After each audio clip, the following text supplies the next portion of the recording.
Saudara-saudara jemaat yang terkasih dalam Tuhan kita Yesus Kristus, selamat hari Minggu, Shalom. Tinggal 1 hari lagi, bulan Agustus 2020 akan berakhir. Kita akan memasuki bulan September, dan ternyata sudah kurang lebih 5 bulan kita semua bersekutu dan memuliakan Allah dalam ibadah minggu di gereja rumah kita masing-masing. Akibat pandemi COVID-19 virus corona. Dengan kondisi yang nyata ini, menjadikan kita semua mesti belajar hidup baru bersama virus ini. Hidup seperti ini sangat membutuhkan kesadaran untuk kebersihan hidup. Keluarga maupun lingkungan sekitar kita harus tetap bersih. Dan semua harus bermula pada keluarga itu. Dalam ajaran gereja adalah persekutuan orang-orang yang percaya kepada Tuhan Yesus. Mereka ditebus, diampuni, dibaharui, dan hidup menurut jalan yang ditunjukkannya. Gereja sebagai persekutuan menjadi penting dalam kehidupan keluarga. Sebab keluarga adalah gereja kecil, tempat yang baik untuk pertumbuhan iman, pewaris nilai-nilai kehidupan, di mana setiap orang akan mengalami kehangatan sukacita dan damai sejahtera. Karena itu, kalau sudah 5 bulan kita bergereja di rumah kita masing-masing, kita tidak perlu heran dan merasa tidak nyaman, karena rumah kita adalah gereja. Allah ada di dalam rumah kita. Allah berkenan hadir dan menjumpai persekutuan keluarga kita. Ketika keluarga kita berkumpul, beribadah, dan memuji Tuhan. Persekutuan keluarga adalah basis kekristenan, di mana pengajaran iman Kristiani berlangsung. Di mana setiap orang akan mengalami keadilan, kesetiaan, saling menghormati, hidup penuh sukacita dan damai sejahtera. Proses pertumbuhan iman dan pewaris nilai-nilai kehidupan itu diceritakan dalam Mazmur 78 ayat 1-11, perikop bacaan yang kita renungkan di ibadah minggu pagi ini. Bapak Ibu jemaat sekalian yang Tuhan Yesus kasihi. Mazmur 78 ini berisi refleksi sejarah yang bernuansa pengajaran atau hikmat. Pemazmur menceritakan pengalaman masa lalu untuk kita semua menimba hikmat bagi keberlanjutan hidup kita maupun anak cucu kita di kemudian hari. Pengalaman yang diceritakan pemazmur ini adalah pengalaman hidup nenek moyang Israel tempo dulu. Tentu pengalaman mereka yang baik tapi juga yang buruk. Pemazmur mengungkapkan sebagai amsal dan juga ia mengucapkan teka-teki. Sebagai amsal itu pertanda bahwa para pendahulu Israel, nenek moyang Israel, mereka memiliki karakter hidup yang patut dicontohi. Seperti hidup berimankan Tuhan, setia mendengar perkataan Allah, dan hidup menurut Torah Tuhan.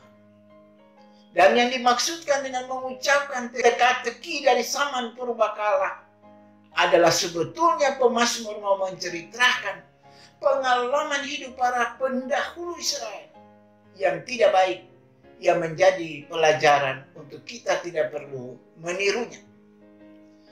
Seperti mereka suka memberontak, tidak taat kepada Allah, angkatan yang bengkok hatinya, yang bercabang lidah, yang tidak berpegang pada pengajaran Allah. Bandingkan ayat 8-10 bacaan kita tadi. Sifat dan karakter hidup seperti yang ditunjukkan ini tidak boleh kita contohi. Karena sebagai orang-orang yang sudah ditebus oleh Tuhan kita Yesus Kristus, orang-orang Kristen, gereja mesti hidup baru.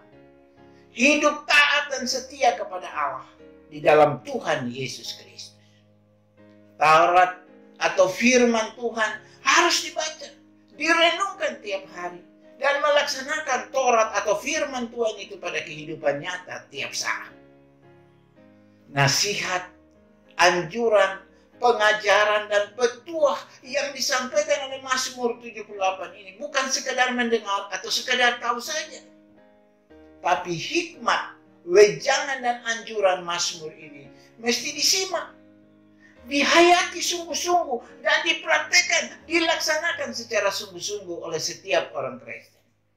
Mazmur 78 bermaksud bahwa pengalaman kehidupan nenek moyang Israel yang diceritakan sebagai sejarah masa lalu Israel mesti diceritakan dari generasi ke generasi. Karena pengajaran yang dipakai Tuhan adalah teguran, peringatan, dan hukum. Dengan demikian umat tahu apa yang patut dilakukan dan apa yang patut dihindari. Berhadapan dengan peringatan hukum Tuhan ini, umat harus bersyukur. Sebab hikmat itu tinggi melebihi capaian umur hidup manusia. Artinya hikmat atau pengajaran sebagai petunjuk kehidupan manusia. Dia kekal, dia tidak kadaluarsa, dia tetap baru setiap saat. Supaya setiap generasi ke generasi tetap berkaca atau berpedoman pada hikmat dan pengajaran sejarah pendahulu Israel yang dituntun dan diselamatkan oleh Allah yang besar dan kudus.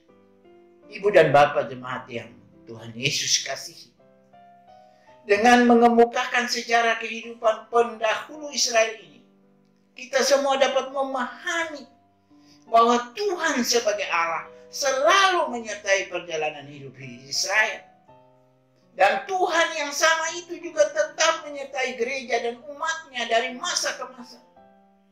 Karena itu, kita harus hidup bersama Tuhan.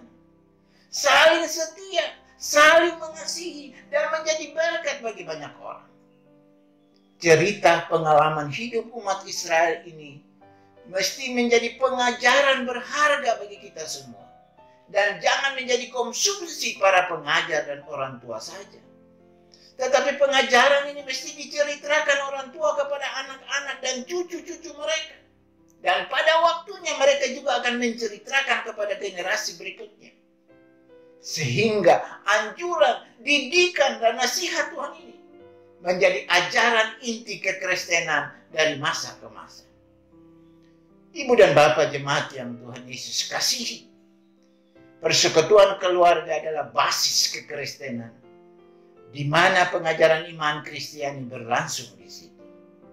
Kita sebagai orang tua sebenarnya telah melaksanakan peran sebagai pengajar.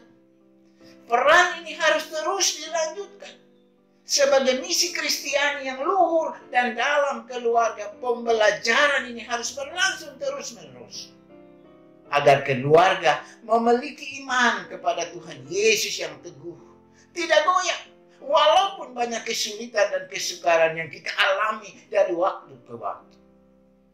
Sebagai gereja, keluarga diberi tanggung jawab untuk memperkenalkan cinta kasih Kristus dalam kehidupan setiap anggotanya dari generasi ke generasi, agar mereka percaya dan mengakui Yesus Kristus sebagai Tuhan dan Juru Selamat kehidupan mereka.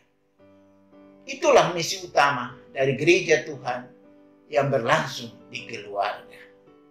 Saudara-saudara, saat ini keluarga Kristen diperhadapkan dengan tantangan zaman yang mewabah bagaikan virus yang siap menghancurkan keutuhan sendi-sendi kekristenan. Kasih, keadilan, sukacita, dan damai. Namun demikian, sang kepala gereja, yaitu Yesus Kristus, tidak akan pernah membiarkan gerejanya, yaitu keluarga, yang dihancurkan oleh virus apapun. Dia akan bertindak untuk memulihkan dan menyelamatkan. Namun demikian, tindakan penyelamatan itu akan berlangsung ketika semua anggota keluarga tetap percaya, bersekutu, berdoa, bergantung, berlindung, dan berharap hanya pada Yesus Kristus sebagai Tuhan dan penyelamat kehidupan. Selamat hari Minggu. Shalom.